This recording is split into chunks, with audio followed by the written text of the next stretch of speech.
Hey everyone, and welcome to your personalized deep dive. Into values. That's right. We're going to be unpacking what they are Why they matter.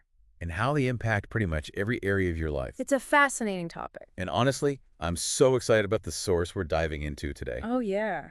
Tell me more. It's called The Charter for an Authentic Life by Mental Wellness TV. I've heard good things about that one.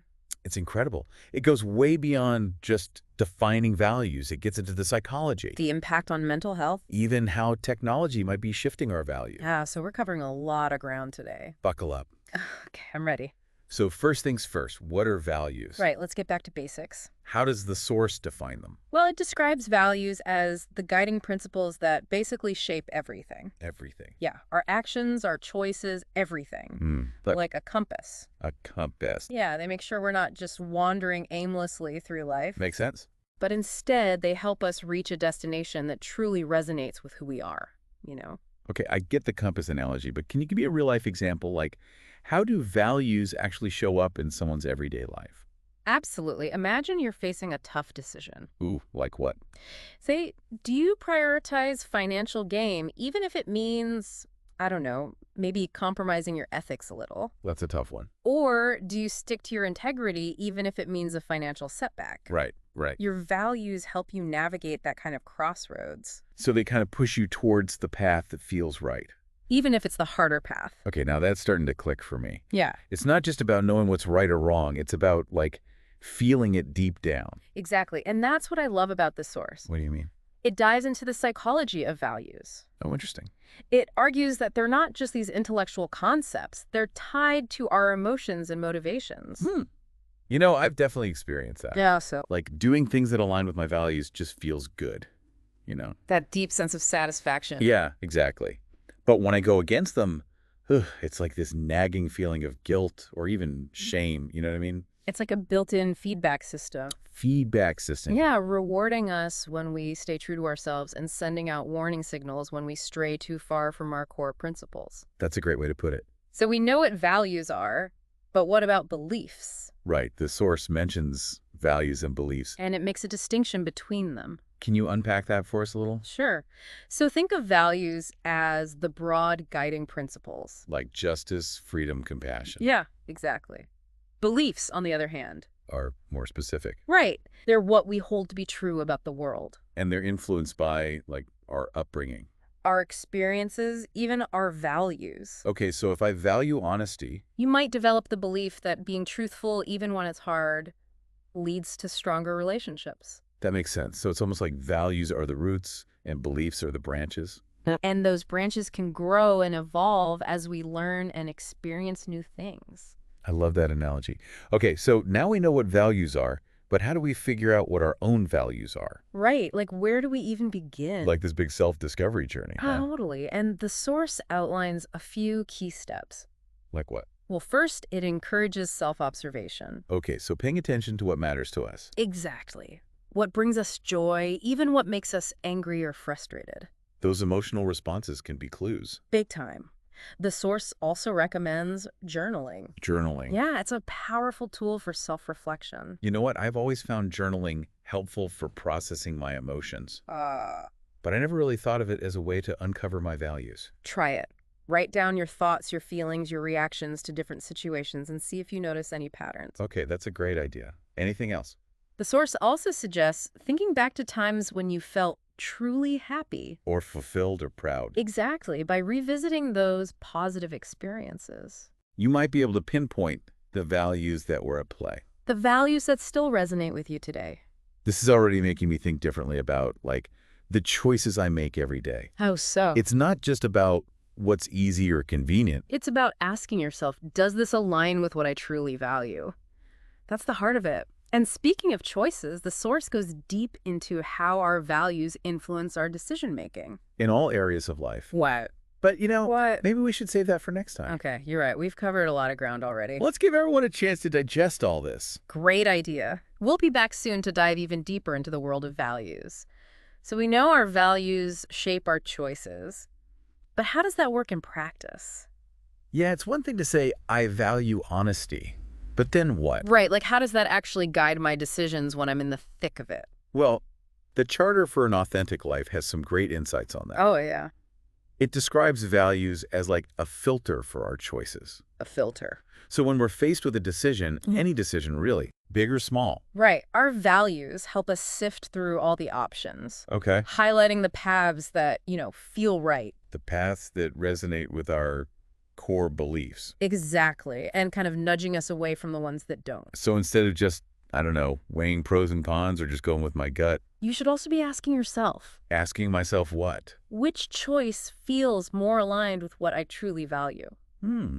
That's a good question to ask. And it's even more interesting. What? The source suggests that our values can sometimes even override logic, Wait, where? especially in situations where, emotions are running high. Hold on. Are you saying that our values might lead us to make decisions that aren't the most practical or logical? Well, think about it. Have you ever made a decision that just felt right? Even if it wasn't the most sensible option? Or even if everyone else was telling you to do something different? Yeah, I think I have. In those moments, your values might have been the driving force. Like my heart was telling me one thing, even if my head wasn't so sure, That's a great way to put it. It's like our values are this compass, guiding us to where we need to be. even if the route isn't always clear. I like that.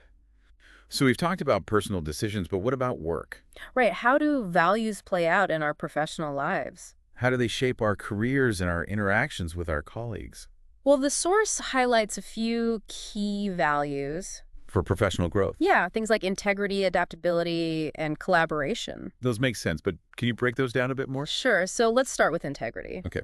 Imagine working for a company that, really prioritizes ethical practices, And transparency. even when it's tough. Doesn't that create a sense of trust? Not just among colleagues, but with clients, too. Absolutely. Makes you feel good about the work you're doing. Right. Okay, now let's talk about adaptability.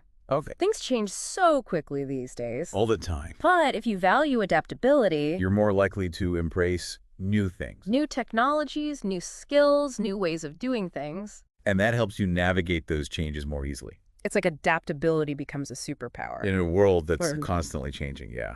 Okay. Okay, what about collaboration? So when you value collaboration, you understand that teamwork is key. It's about working together to achieve something bigger than yourself. Communicating openly, supporting each other. Learning from each other. Exactly. And you know what? But The source emphasizes that these values aren't just, nice to have they're crucial for success. for building a fulfilling career. So for anyone listening who's like leading a team or building a business, It's essential to cultivate these values. to build a strong workplace culture. A culture where everyone feels valued and respected. Okay, so we've talked about personal decisions, we've talked about work. And what about relationships? Yeah, how do values influence how we connect with the people we care about? The Charter for an Authentic Life is very clear about this one. How so? Shared values are the foundation of any strong relationship. So for a relationship to really thrive, There needs to be some alignment in terms of what we each hold dear. okay, so like if I value honesty and my partner values honesty, Then we're more likely to understand each other. even when we disagree, Exactly. And we're more likely to support each other's growth. it's like we have this shared language. A way of seeing the world that allows for deeper connection. And it's not about agreeing on everything, It's about having that foundation of respect. even when you have different opinions. Exactly.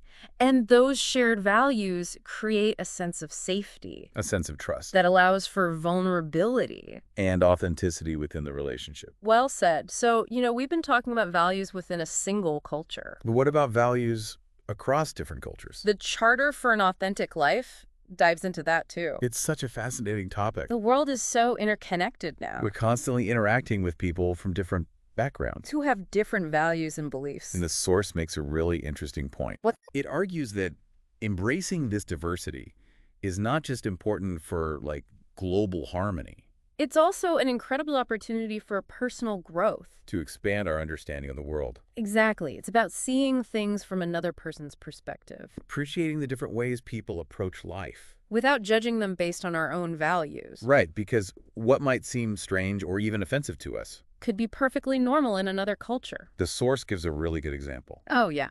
What is it? It contrasts individualism, which is often emphasized in Western cultures. With collectivism, which is often prioritized in Eastern cultures. So in individualistic cultures, it's all about personal goals and independence. While in collectivist cultures, group harmony and interdependence are key. Exactly. And understanding these differences can really help us Help us what? navigate cross-cultural interactions with more sensitivity and respect. I love that. Okay, I have a question that's been on my mind. Okay, let's hear it. What about values and ethics? That's a big one. Like, how do our values guide us when we face those tricky situations? Where right and wrong aren't so clear-cut. Well, the Charter for an Authentic Life talks about that too. It does. It suggests that ethics is like a framework for evaluating our values. So ethics helps us figure out how to actually live by our values. In the real world, Even when it's hard. yeah, because sometimes it's not enough to just say, this is what I value, so this is what I'm going to do. Right, we have to think about the consequences of our actions For ourselves and for others, and make choices that minimize harm. while still staying true to our values. The Charter for an Authentic Life actually gives a great example. Oh, tell me about it. Imagine a company that's trying to decide whether to use cheaper materials that are bad for the environment. Or more expensive materials that are sustainable. It's a tough choice. They value environmental responsibility. But they also have a responsibility to be profitable. It's like a classic ethical dilemma. How do they even begin to make that decision? Well, that's where ethics comes in. Ethics helps them weigh their values and consider the consequences. And make a decision that aligns with their overall mission and principles. It sounds like navigating ethical dilemmas requires a lot of careful thought And empathy. and a willingness to, sit with the complexity of the situation. Absolutely. And remember, there isn't always one right answer. What matters is engaging in the process thoughtfully And making choices that feel aligned with your values. and your ethical framework. This deep dive is really making me think Me too. about how my values are showing up in my life. And how I can make choices that reflect what truly matters to me. That's the heart of living an authentic life. And you know what? The Charter for an Authentic Life goes even deeper. It does. It explores how our values shape not just our personal lives, But the future of society. and even our own sense of well-being. Wow, there's so much to unpack here. I know, right? And we're going to dive into all of that. After a quick break. Okay, so we've talked about how values impact our personal lives, our relationships, our work, even how we navigate those ethical gray areas. It's a lot. But the Charter for an Authentic Life goes even further. It does. It talks about how values are, changing and evolving. Especially with everything happening in the world right now. Right, like with all the technological advancements. Social shifts. Exactly. The source actually highlights a few specific values. Oh, like what? Values like sustainability, equality, and solidarity. As guiding principles for a better future. It's like we're becoming more aware of our impact on the world. Yeah, and more committed to creating a world that's fair for everyone. I've definitely noticed that shift, especially among younger generations. Me too. Like, people are really starting to prioritize things like environmental responsibility. And social justice. It's like there's this growing recognition that we're all interconnected That our actions have consequences. and that we have a responsibility to create a better future. The Charter for an Authentic Life suggests that technology actually plays a big role in this. Oh, interesting. How so? Well, technology can be a powerful tool for connecting people For sharing information. and for amplifying these values that we're talking about. It's like technology gives us this platform to, mobilize collective action. To work together to create change. Exactly. It's not about waiting for someone else to fix things. It's about taking responsibility ourselves. For creating the kind of world we want to live in. Speaking of creating a better world, the source also talks about values and well-being. Okay, now this is something I've always felt strongly about. Oh, yeah. Tell me more. I just feel like when I'm living in alignment with my values. When your actions match your beliefs. Yeah, exactly. It makes me happier, more fulfilled. The Charter for an Authentic Life agrees with you on that. It does. It says that living in accordance with our values is essential for our well-being. It makes sense, right? When we're living authentically, When we're not compromising our core principles. there's this sense of peace. A sense of integrity. Yeah, and when we go against our values, I feel guilty. ashamed, even anxious, Like something's not right. like that nagging feeling when you know you haven't been true to yourself. That's a great way to put it. The source also talks about gratitude. Ah, gratitude is so powerful. I've heard a lot about it, but I'm not sure I fully understand how it connects to values. Well, gratitude is about appreciating what we have, Focusing on the good in our lives, recognizing all the things we have to be thankful for. even when things are tough. Exactly. And when we practice gratitude, we're more likely to act in ways that reflect our values. Because we're reminded of what truly matters. It's not just about feeling good, it's about letting those feelings inspire us to do good. To make choices that align with what we believe in. The source actually recommends a really simple practice. What's that? Keep a gratitude journal. Oh, yeah, I've heard of that. Just take a few minutes each day to write down a few things you're grateful for. It's that easy. It can make a huge difference. Well, I think this deep dive has been incredibly eye-opening. Me too. We've covered so much. We started by defining values. And explore how they influence our lives in so many ways. Our decisions, our relationships, our work. Even our sense of well-being and our vision for the future. It's all connected. And it all starts with understanding what we truly value. So now that you've had this deep dive into the world of values, Yeah. what's one action you'll take to bring your life more into alignment with what matters most to you? It's time to put these insights into practice. Don't just listen. Do something. Start that gratitude journal. Have that tough conversation. Make that choice that reflects your true self. Your values are your compass. Let them guide you. And remember, this is just the beginning of your exploration. Keep learning, keep growing, and keep discovering the power of living a values-driven life. Thanks for joining us on this deep dive. See you next time.